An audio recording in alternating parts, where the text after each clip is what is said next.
मैं अब तक आपने पढ़ा था कि 19 साल की गुनगुन मुझसे चुदने के लिए सज-धज कर आई थी और मैं उसके साथ फोरप्ले का मजा लेने लगा था। अब आगे छोटी लड़की की पहली चुदाई। मैंने उसका हाथ पकड़कर उसे अपना लंड थमा दिया, लेकिन उसने उसे झट से छोड़ दिया। तो मैंने फिर से उसे लंड पकड़ा दिया और उसकी मुट्ठी दबा दी। इस बार वो लंड पकड़े रही और धीरे धीरे दबाती भी रही। इधर मैंने उसका कुर्ता उतारना शुरू किया। पहले तो उसने विरोध किया, पर फिर उसने हाथ उठा दिए और कुर्ता बदन से निकल जाने दिया। कुर्ते के नीचे गुनगुन ने वो पतली सी बनियान या समीज पहन रखी थी। अब उसके अधनंगे बूब्स मेरे सामने थे। उसने झट से अपनी कोहनियों से दूध ढक लिए, पर मैंने उसके हाथ हटाकर उसके दोनों गेंदें दबोच लीं। उसके मम्मों को समीज की ऊपर से ही खूब मसलने दबाने के बाद मैंने उसकी समीज भी उतार दी। गुलाबी रंग की साधारण सी ब्रा में उसका सौंदर्य और भी खिलकर दिख रहा था। पतली कमर के ऊपर गहरी नाभि बेहद सेक्सी दिख रही थी। मैंने उसको हल्का सा धक्का देकर पलंग पर लिटा दिया और खुद भी उसके झुककर उसकी नाभि में जीभ घुसाकर चाटने लगा। उसके बदन में सिहरन सी हुई और उसने तुरंत करवट ले ली। उफ़ोई, ऐसे मत करो साहब जी, करंट सा लगा दिया आपने तो, वो बोली और छुई मुई सी होकर उसने अपने बदन को समेट लिया। लेकिन मैंने उसे सीधा किया और उसके ऊपर लेटकर उसके मम्मे पकड़कर गाल काटने लगा। नहीं साहब, ऐसे जोर से गाल मत काटो, दांत के निशान पड़ जाएंगे, वो घबराकर बोली। तो मुझे भी अपनी गलती का एहसास हुआ। मैं उसके गालों को चूमने लगा, होठों का रसपान करने लगा। गुनगुन को भी गर्मी चढ़ने लगी थी और वो भी अब सहयोग करने लगी थी। कुछ देर यूं ही खेलने के बाद मैंने उसकी सलवार का नाड़ा खींचकर खोल दिया।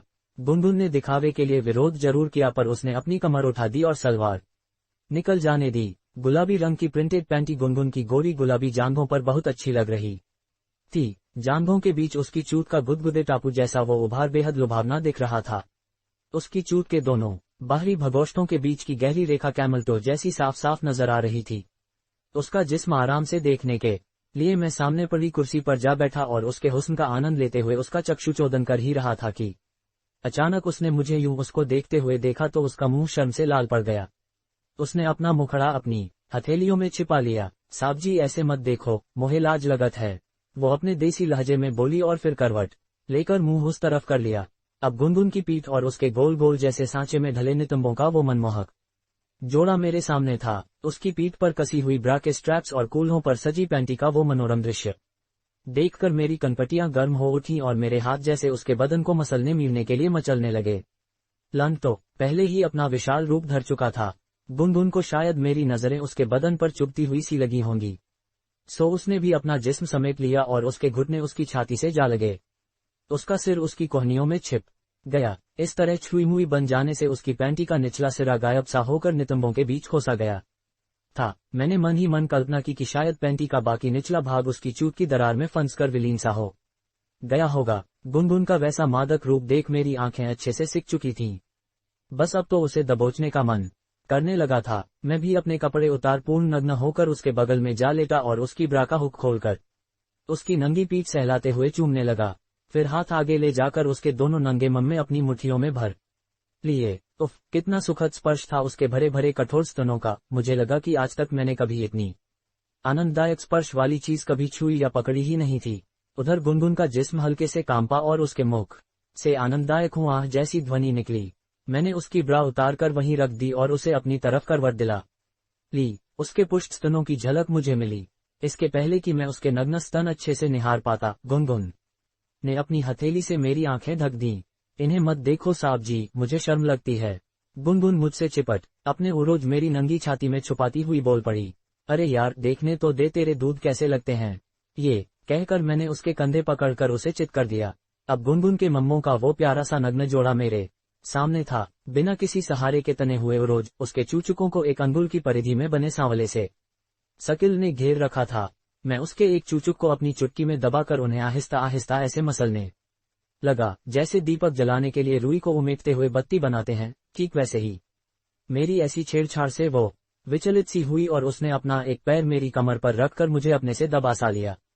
फिर मैंने बरबस ही अपने होंठ गुनगुन के बाएं स्तन की घुंडी पर जमा दिए और उसे चुसकने लगा, साथ ही दाएं दूध को अपने बाएं हाथ से दबाने लगा। कुछ ही देर में गुनगुन के चूचुक उत्तेजना से फूलकर अंगूर जैसे बड़े और कड़क हो गए। मैं उन्हें चूसने लगा, फिर थोड़ा ऊपर सरक कर उसका निचला होंठ चूसना शुरू कर दिया। गुनगुन को भी अब इस फोरप्ले में आनंद आने लगा था, सो उसने भी मेरे होंठ चूसने का जवाब अपने होंठों से देना शुरू कर दिया। फिर कब हमारी जीभें आपस में लड़ने भिड़ने लगी और एक दूजे के मुंह में समा कर रसपान करने लगी, कुछ पता ही न चला। नीचे की तरफ मेरा लंड गुनगुन की पैंटी से लड़ता भिड़ता हुआ सा अपना बिल खोजने में लगा था। 18-19 की कुंवारी लड़की के बदन से रगड़कर लंड मानो बौरा गया था। खासतौर पर उसकी कांख से जो नेचुरल मादक गंध उठती है, उसका मुकाबला संसार का कोई भी परफ्यूम या डियो कर ही नहीं सकता। इनके आलिंगन से जो काम विभोर कर देने वाला स्वर्गिक सुख प्राप्त होता है, उसे कहने बताने के लिए मेरे पास कोई शब्द है ही नहीं। अब इन मदमती छोरियों को अपने नंगे जिस्मों पर हम पुरुषों का आलिंगन कैसा फील होता होगा, जब हमारे नग्न जिस्म आलिंगन में बंधते होंगे, उनके नग्न उरोज हमारी छाती से दबकर कुचले जाते होंगे, तो उन्हें कैसा लगता होगा, ये तो वही जाने। पर मैं तो जैसे किसी आनंदलोक में जा पहुंचा था। वो मादक एहसास जैसे इस धरती का था ही नहीं। न जाने कितनी देर में यूं ही उस नशे में खोया सा उससे लिपटा रहा। उसने मेरी पीठ पर चिकोटी काटी। वो धीरे से मेरे कान में खनकती हुई आवाज में बोली, सो गए क्या साहब जी। मैं जैसे होश में आ गया और फिर से उसकी गर्दन पर कान के नीचे चूमने चाटने लगा। ऐसे उसके संवेदनशील कामांगों को प्यार करने से गुनगुन एकदम से गनगना गई और मुझसे लिपटने लगी। मैं उसकी चिकनी जांघों को सहलाते हुए उठकर बैठ गया और उसके पांवों की उंगलियां अपने मुंह में भरकर चूमने चूसने काटने लगा। उसके तलवों को चाटने लगा। फिर ऊपर की तरफ उसकी पिंडलियां चूमते हुए मेरे होंठ उसकी चिकनी गुलाबी जांघों तक जा पहुंचे। चूत को बिना छेड़े लड़की की जांघें चूमने चाटने काटने का अलग ही आनंद